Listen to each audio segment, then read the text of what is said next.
लोकसभा चुनाव संपन्न करवाने वाले कर्मचारियों की पहली ट्रेनिंग 6 मार्च से होगी। चुनाव में 30,000 से अधिक पोलिंग अधिकारी लगाए जाएंगे। लोकसभा चुनाव की आचार संहिता लगने के बाद सभी विभागों को कई तरह पालना करनी होगी और टीमें गठित कर काम सौंपे जाएंगे। चुनाव ड्यूटी और आचार संहिता के बाद के कार्यों को लेकर जिला निर्वाचन अधिकारी प्रकाश राज पुरोहित से फर्स्ट इंडिया न्यूज की यह खास बातचीत। राजस्थान में लोकसभा चुनाव को लेकर तैयारियां शुरू हो गई हैं। तमाम सरकारी कर्मचारियों के पास मैसेज पहुंचना शुरू हो गया है कि चुनाव ड्यूटी में आपको आना है, 3 ट्रेनिंग पूरी करनी है। क्या प्रक्रिया रहेगी? हमारे साथ हैं जयपुर जिला कलेक्टर प्रकाश राज पुरोहित। पुरोहित जी, बताइए किस तरह की व्यवस्था रहेगी?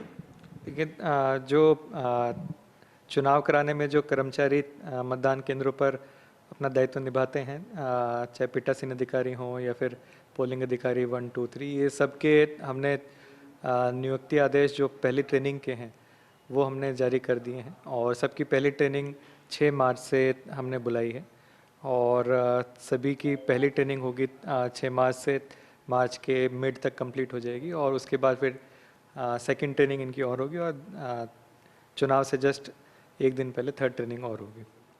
कितने कर्मचारी चुनाव में लगाए जाएंगे? विधानसभा चुनाव में कितने लगे थे और लोकसभा में कितने लगाए थे? जो पीठासीन अधिकारी हैं और पोलिंग अधिकारी हैं, ये सब प्रति बूथ में 4 लगते हैं और हमारे यहाँ पे 5,000 से अधिक बूथों की संख्या है। उसके अलावा कुछ रिजर्व भी रहते हैं, चाहे फर्स्ट ट्रेनिंग के रिजर्व हों या सेकंड ट्रेनिंग के रिजर्व हों और फिर चुनाव वाले दिन भी रिजर्व रहते हैं।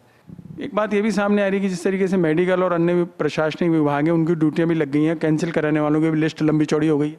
देखिए, कोई अगर इमरजेंसी सर्विसेज वाले हैं और उनके डेटा में अगर कोई गलत है तो इमरजेंसी सर्विसेज हैं जो निर्वाचन आयोग की तरफ से पहले से ही शिथिलता है, उनका ही केवल ड्यूटियों में रिलैक्सेशन रहती है। बाकी के कोई रिलैक्सेशन रहती नहीं है क्योंकि कर्मचारियों की जो संख्या है वो काफ़ी अधिक चाहिए बूथों की संख्या देखते हुए यहाँ पे, तो इसलिए रिलैक्सेशन मुश्किल ही रहता है। लगभग 30,000 कर्मचारी केवल पोलिंग बूथ पर चाहिए होते हैं। जिस तरीके से विधानसभा चुनाव से पहले चुनाव ड्यूटियों की परख करने के लिए मेडिकल बोर्ड बिठाया गया था, वही व्यवस्था क्या इस बार भी लागू रही?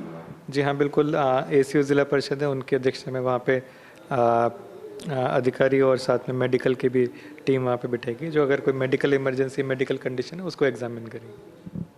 संभवतः बताया जा रहा है कि इसी सप्ताह यानी माने कि 15 मार्च से पहले आचार संहिता लग जाएगी, तो आचार संहिता लगने के बाद के क्या काम रहेंगे? देखिए, जो पालना करनी होती है सभी विभागों को 42, 24 घंटे, 48 घंटे, 72 घंटे, वो पालना सभी विभागों को करनी होती है। उसके लिए अलग अलग टीमें हैं, टीमों का गठन भी हमने कर दिया गया है। तो क्या वो टीमें भी गठित कर दी हैं जो पिछली बार होम वोटिंग की सुविधा दी गई थी, उस तरह की टीमें भी गठित कर दी गई? देखिए, अभी निर्वाचन आयोग द्वारा तो उसमें अमेंडमेंट किया है तो उसकी एक्सरसाइज दोबारा चल रही है। जो आयु है वो 85 वर्ष अभी कर दी गई है, तो उसकी एक्सरसाइज दोबारा से अभी से चल रही है। तो ये हैं जिला कलेक्टर प्रकाश राज पुरोहित, जिन्होंने साफ तौर पे कहा है कि जैसे जैसे लोकसभा चुनाव की तैयारियां आगे बढ़ रही हैं तो काम को भी स्पीड दी गई है। आचार संहिता लगने के बाद जो काम होंगे उनकी तैयारियां पूरी कर ली गई है। 30,000 से अधिक कर्मचारी चुनाव में लगेंगे। ड्यूटी के लिए ट्रेनिंग 6 तारीख से शुरू हो जाएगी। देखने वाली बात यह रहेगी कि चुनाव प्रक्रिया का आगे क्या रुख रहता है, किस तरह की तैयारी होती है। कैमरामैन विनोद पुरी के साथ Vinod Singh Chauhan, First India News, Jaipur.